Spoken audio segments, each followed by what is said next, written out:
Halo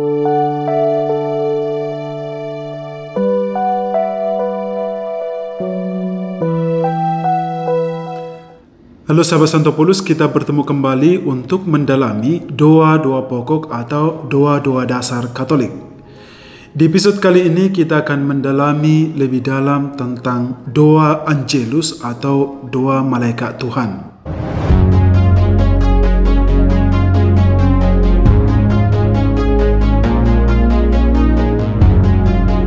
Sebelum kita mendalami doa ini, ada baiknya kita mendoakannya dulu terlebih dahulu supaya sekalian merefresh ingatan kita. Maria diberi kabar oleh malaikat Tuhan bahwa ia akan mengandung dari Roh Kudus. Salam Maria, penuh rahmat, Tuhan sertamu. Terpujilah engkau di antara wanita dan terpujilah buah tubuhmu Yesus. Santa Maria Bunda Allah, doakanlah kami yang berdosa ini sekarang dan waktu kami mati. Amin. Aku ini hamba Tuhan, terjadilah padaku menurut perkataanmu. Salam Maria, penuh rahmat, Tuhan sertamu. Terpujilah engkau di antara wanita dan terpujilah buah tubuhmu Yesus. Santa Maria Bunda Allah, doakanlah kami yang berdosa ini sekarang dan waktu kami mati. Amin. Sabda sudah menjadi daging dan tinggal di antara kita. Salam Maria, penuh rahmat, Tuhan sertamu. Terpujilah engkau di antara wanita dan terpujilah buah tubuhmu Yesus. Santa Maria Bunda Allah, doakanlah kami yang berdosa ini sekarang dan waktu kami mati. Amin. Doakanlah kami ya Santa Bunda Allah, supaya kami dapat menikmati janji Kristus. Marilah berdoa. Ya Allah, karena kabar malaikat kami mengetahui bahwa Yesus Kristus Putramu menjadi manusia. Curahkanlah rahmat-Mu ke dalam hati kami, supaya karena sengsara dan salibnya, kami dibawa kepada kebangkitan yang mulia, sebab Dialah Tuhan pengantara kami. Amin.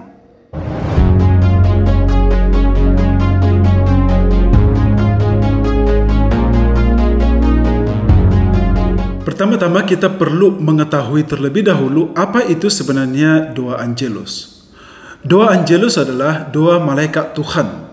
Nama doa ini diambil dari kata pertama yang diucapkan dalam doa tersebut, yakni malaikat Tuhan menyampaikan kabar kepada Maria. Kalau dalam bahasa Latin bunyinya Angelus Domini Nunciavit Mariae. Jadi dua kata pertama menjadi nama doa. Ini sama seperti misalnya dua salam Maria atau dua kemuliaan itu. Jadi nama doa itu selalu diambil dari kata-kata pertama. Doa Angelus ini sebenarnya termasuk dalam doa devosi dalam gereja Katolik. Sebagian besar umat Katolik mempunyai kebiasaan untuk mengucapkan doa Angelus ini sebanyak 3 kali dalam sehari. Saya katakan sebagian karena ternyata tidak semua orang Katolik melakukan itu. Bahkan saya bisa katakan bahwa tidak semua orang Katolik tahu tentang doa ini. Padahal doa ini termasuk dalam salah satu doa dasar Katolik. Nah, 3 bait doa sebagai inti dari doa Angelus ini diambil dari ayat kitab suci. Yang pertama, Maria diberi kabar oleh malaikat Tuhan bahwa ia mengandung dari Roh Kudus. Itu diambil dari Lukas 1 ayat 26 sampai 38. Sementara yang kedua, aku ini hamba Tuhan, terjadilah padaku menurut perkataanmu. Itu diambil dari Lukas bab 1 ayat 38. Dan yang ketiga, sabda sudah menjadi daging dan tinggal di antara kita. Ini diringkas dari prolog Yohanes bab 1 ayat 1 sampai 18. Jadi doa Angelus ini sangat alkitabiah.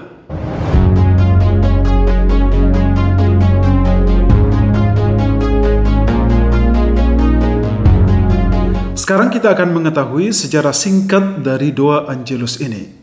Menurut sejarah, doa Angelus sudah dilakukan sejak tahun 1263 oleh para biarawan Fransiskan pada jam-jam tertentu. Tetapi, doanya saat itu hanyalah berupa Salam Maria atau Ave Maria. Santo Bonaventura merupakan tokoh yang memulai doa ini. Dalam sidang umum Ordo Fransiskan, Santo Bonaventura menetapkan bahwa setiap sore lonceng dibunyikan agar para biarawan Fransiskan membiasakan diri menyampaikan salam kepada Yesus yang adalah Allah yang menjadi manusia melalui rahim Bunda Maria.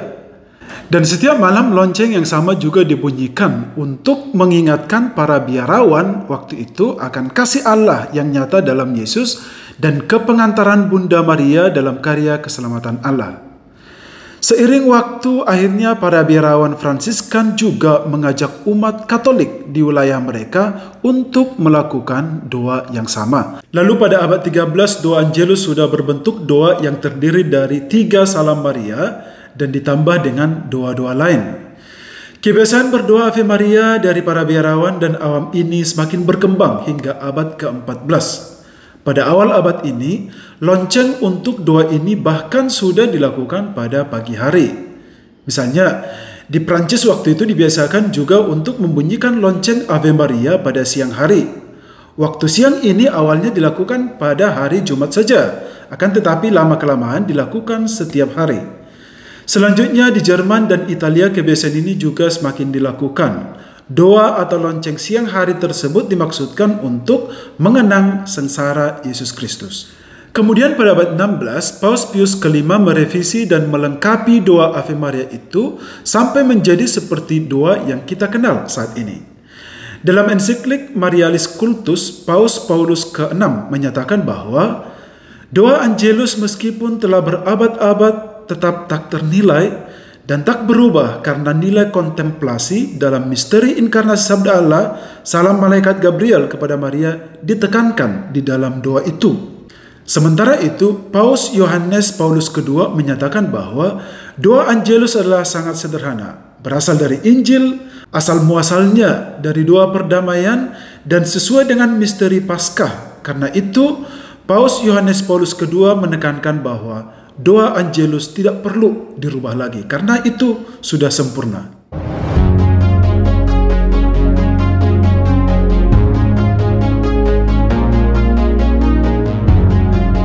Nah, apa sebenarnya maksud dan tujuan dari doa Angelus ini? Dalam satu hari, doa Angelus didoakan sebanyak 3 kali.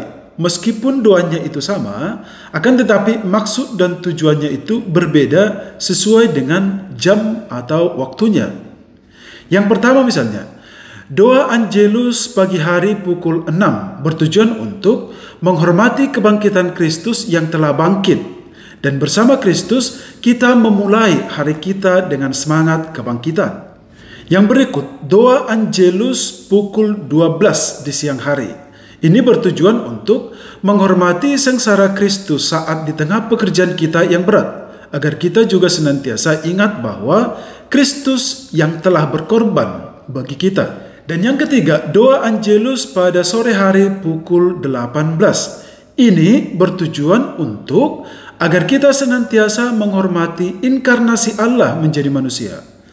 Terlebih saat kita hendak beristirahat agar kita selalu ingat bahwa Allah selalu tinggal bersama kita. Di zaman sekarang ini, banyak orang Katolik di seluruh dunia dengan setia selalu mendoakan doa Angelus ini pada pagi hari, siang hari, dan juga pada sore hari. Bila orang Katolik mendengar bunyi lonceng gereja untuk Angelus, umat langsung meninggalkan segala aktivitasnya sejenak untuk mendoakan doa tersebut. Makanya setiap gereja Katolik yang mempunyai lonceng gereja selalu membunyikan lonceng pada pukul 6 pagi, 12 siang, dan juga 6 sore.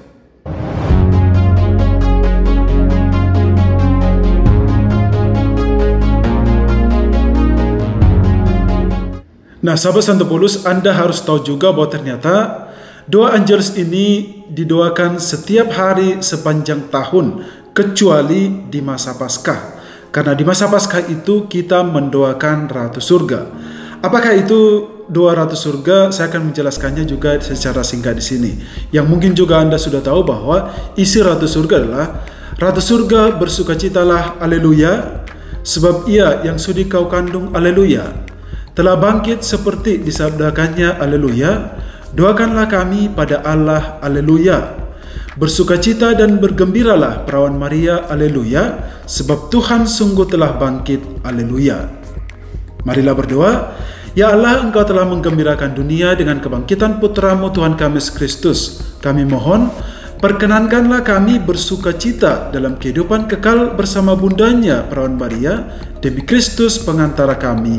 Amin.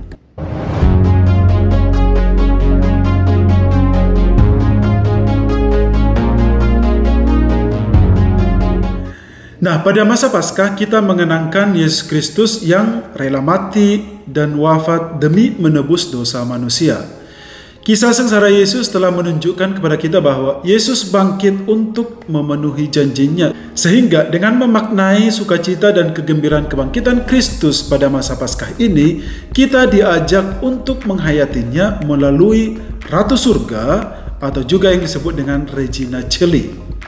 Waktu mendoakan Ratu Surga ini sama dengan doa Angelus, yaitu sebanyak 3 kali dalam sehari pada pukul 6 pagi, 12 siang, dan juga 6 sore. Selain itu, doa Ratu Surga ini juga menekankan bahwa bersama Bunda Maria, kita diajak menghayati sukacita dalam kehidupan kekal atas suatu permohonan kepada Allah Bapa melalui kebangkitan Kristus. Itulah bisa dikatakan teologi dari doa Ratu Surga ini. Perubahan doa malaikat Tuhan menjadi doa Ratu Surga pada masa Paskah sebenarnya ini ditetapkan pada 20 April 1742 oleh Paus Benediktus ke-14. Tidak diketahui secara pasti siapa yang mengarang doa ini, akan tetapi ada satu keyakinan bahwa yang mengarang doa ini adalah Santo Gregorius Agung. Sekedar informasi, gelar Maria sebagai Ratu Surga bukan berarti hendak menyatakan bahwa Maria sebagai saingan Allah dengan kekuasaan surgawinya, bukan. Maria disebut sebagai Ratu Surga karena justru terletak dari kerendahan hatinya, dan itulah yang menjadikannya sebagai Ratu. Nah, sahabat Santo Paulus, demikianlah katekesi santai tentang doa malaikat Tuhan dan doa Ratu Surga. Semoga dengan ulasan saya dalam katekesi ini memacu semangat Anda untuk semakin setia mendoakan doa-doa ini di jam-jam yang telah ditentukan. Dan bagi Anda yang belum terbiasa atau belum pernah melakukan doa ini pada jam-jam itu, silahkan setelah mendengarkan katekesi ini Anda bisa memulainya. Sampai ketemu di episode selanjutnya.